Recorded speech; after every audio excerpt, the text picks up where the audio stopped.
Imagine acordar um dia e perceber que a vida perfeita que você construiu não passa de uma casa frágil, apoiada em mentiras antigas demais para continuar de pé.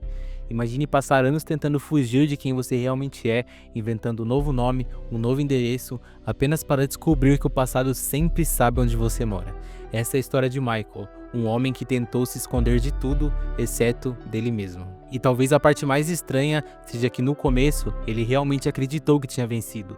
Ele acreditou que tinha enganado o mundo, os inimigos, o FBI e até a própria consciência, mas ninguém engana o próprio reflexo no espelho. Para entender como Michael chegou ao ponto de explodir sua vida pela segunda vez, você precisa entender o que aconteceu antes de tudo desabar. Antes de Los Santos, antes dos carros de luxo, antes das sessões de terapia onde ele tentava explicar o inexplicável para um homem que mal prestava atenção. Tudo começou em Northampton, em 2004, no meio de um planejamento que deveria ser apenas mais um grande assalto, daqueles que ele, Trevor e Brad faziam quase de olhos fechados. Mas aquele não era um assalto comum, era o último. Pelo menos era isso que Michael queria acreditar.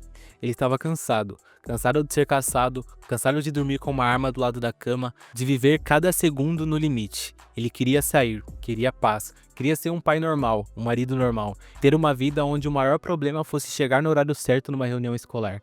É a ilusão clássica de qualquer criminoso veterano que já viu demais, achar que simplesmente dá pra sair do crime e ir embora. Só que ninguém vai embora desse tipo de vida sem pagar por um preço alto. Michael, percebendo isso, fez um acordo tão sujo que até hoje ele se recusa a admitir em voz alta que escolheu aquilo. Ele decidiu entregar alguém e escolheu Brad. Trevor era o melhor amigo de Michael, então para Michael era impossível enterrar Trevor para forjar a própria morte. Se ele fizesse isso, ele nunca conseguiria mais ter paz na vida dele, mas Brad era substituível. Pelo menos era assim que Michael justificava para si mesmo enquanto articulava o plano com um agente do FBI chamado Dave Norton. A ideia era simples, o assalto final acontece, tudo dá errado, Brad toma um tiro e morre, Michael cai no chão junto com o Brad fingindo estar baleado e então Brad é enterrado como se fosse Michael. Dave receberia uma recompensa e mérito no trabalho por ter matado um criminoso extremamente procurado, e Michael Townley vira Michael de Santa. Ganha uma aposentadoria de $10.000 por mês, se muda para Los Santos, começa a morar em uma mansão em Vinewood e tenta viver uma vida normal com sua família. No dia do assalto, a troca de tiros foi intensa. Trevor estava surtado, Brad irritado e Michael pela primeira vez na vida parecia não querer vencer. Ele só queria que aquilo acabasse. O plano de Dave e Michael segue o roteiro perfeito. Dave acerta Brad e Michael cai no chão fingindo estar baleado. Vendo toda aquela situação, Trevor foge achando que Brad e Michael morreram, e Michael desperta horas depois com outro nome, outra identidade, uma farsa cuidadosamente montada. Amanda, a esposa, Jimmy e Tracy, os filhos. Uma casa grande, carros importados, uma piscina, uma churrasqueira, um bairro cheio de pessoas que acreditam em aparências. Tudo parecia perfeito, parecia seguro, mas por dentro, Michael carregava o peso de ter abandonado o único amigo que realmente o entendia, e o arrependimento crescia como uma rachadura no concreto. Toda vez que ele olhava para um carro de luxo, para um tapete caro, ele lembrava do que tinha custado. E com o tempo, ele percebeu que a paz que tanto buscava era entediante. A adrenalina que antes movia sua vida, agora era substituída por discussões domésticas, filhos que o desprezavam, uma esposa que parecia se afastar cada dia mais e uma angústia silenciosa que só aumentava. Então ele começou a procurar maneiras de sentir algo de novo. E é aí que Franklin entra na história, um garoto jovem demais para já estar entendendo como o mundo funciona. Franklin tinha o mesmo brilho nos olhos que Michael tinha há décadas antes, ambição, vontade de crescer e um fascínio quase romântico pelo crime. Ele queria mais da vida, e Michael viu nele uma versão antiga de si mesmo, talvez a última chance de fazer algo certo, ou dependendo do ponto de vista, a última chance de arrastar alguém para o mesmo buraco. Franklin aparece para roubar um carro que estava com as parcelas atrasadas. Franklin trabalhava para um empresário chamado Simon. Michael nota o talento do garoto, nota a coragem, nota também que aquela vida vai destruí-lo se alguém não o guiar direito. Mas o que significa guiar direito quando você é um criminoso? A resposta para Michael foi óbvia: ensinar o jogo de verdade. E o que realmente fez Michael voltar à vida do crime foi uma traição. Michael pegou a Amanda traindo com o professor de tênis dela. Michael explode de raiva e acaba derrubando a casa do professor. Mas o que Michael não imaginava era que a casa era de Martin Madrazo, um dos criminosos mais perigosos de Los Santos.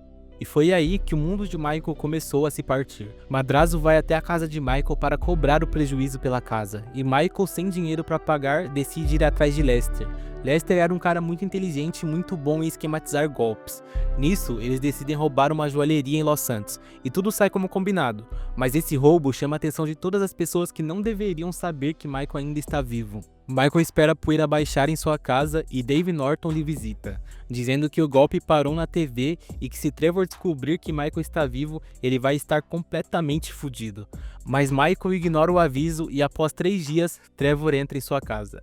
É o passado voltando para cobrar o que foi deixado para trás. Trevor quer respostas, quer saber por que Michael o abandonou, quer saber por que Brad sumiu, quer entender como o melhor amigo dele conseguiu traí-lo de uma forma tão cruel. E Michael percebe algo: fugir do passado só funciona até o passado bater a sua porta. Depois disso, você só tem 2 opções: enfrentar ou correr de novo, e Michael estava cansado de correr. A partir desse ponto, Michael, Franklin e Trevor se unem numa aliança instável, um trio onde cada um tem um objetivo diferente.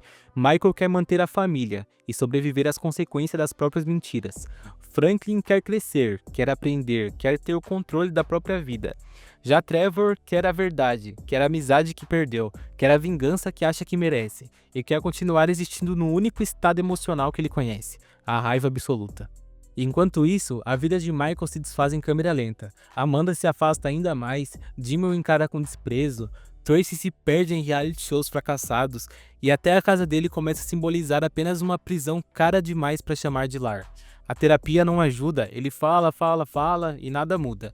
Até que ele percebe que sua vida inteira foi construída numa fundação podre, e quando algo é construído sobre mentiras, ele cedo ou tarde desaba. Mas a única maneira de curar uma mentira é olhando para ela até que ela não consiga mais te enganar.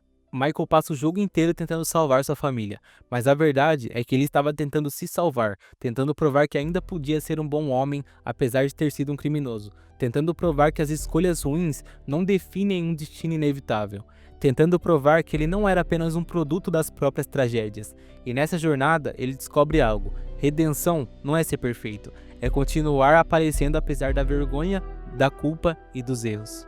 No final, quando o trio enfrenta seus dilemas, Michael vive o único momento de clareza real desde que tudo começou. Ele percebe que não pode mudar o passado, mas pode decidir o que fazer com o futuro.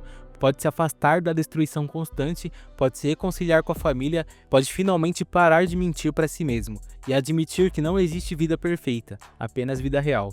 E talvez essa seja a maior descoberta de todas. Quando você passa décadas fugindo da própria sombra, chega um momento em que a única saída é parar e encarar o escuro. E se você tiver coragem, pode descobrir que o escuro não te engole, ele te transforma.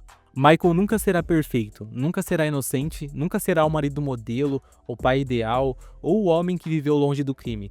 Mas ele finalmente entende algo que demorou para aprender: que a vida não recompensa quem tenta ser outra pessoa, recompensa quem tem coragem de assumir quem realmente é, e a partir daí, fazer escolhas melhores. No fim, a história de Michael não é só sobre crime, traição ou violência. É sobre alguém que passou a vida inteira tentando fugir, até perceber que não existe fuga possível de si mesmo. A única direção é olhar para frente, a única solução real é encarar o próprio caos. E a única maneira de construir uma vida verdadeira é aceitar o preço da verdade. Se existe algo que você pode tirar dessa história, é simples: você nunca vai conseguir apagar o seu passado, mas pode decidir o que vai fazer com ele. E mesmo que tudo pareça tarde demais, ainda dá tempo de escolher um caminho melhor. Mas isso só acontece quando você para de fugir. E assim como Michael, a transformação começa quando você finalmente decide olhar de frente para a vida que está vivendo e questionar se ela é realmente a vida que você quer, porque o primeiro passo para mudar tudo é admitir que algo precisa mudar. E a partir daí, o resto é escolha sua.